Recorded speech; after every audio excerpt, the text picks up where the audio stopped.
an expressed dissatisfaction and a subjective feeling of tiredness. Okay.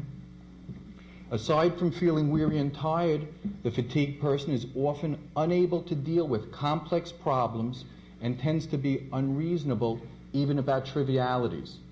And I think we all can reflect a little bit on ourselves. When we're overtired, we're fatigued, we don't always think so clearly or act as clearly. So we're looking at something that in some of us is normal and in others may not be normal. Fatigue is actually one of the most vague complaints there are. And actually half of all patients admitted to the hospital will complain of some symptoms of fatigue.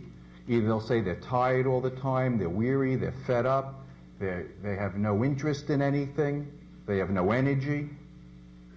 And these patients often have difficulty in initiating activity or sustaining activity, keeping their mind focused in one way.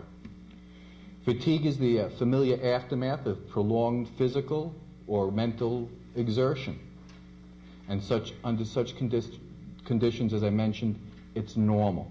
The question is when it becomes abnormal. As I mentioned, half of all hospitalized patients complain about fatigue. That's the job of the physician to determine what's causing it. Now, they asked me as a neurologist from a neurologic perspective to say what neurologic diseases cause fatigue, but I don't think I can limit to such a thing. And the reason is it is ubiquitous among all people who are sick or suffering. So with infections, you get fatigue.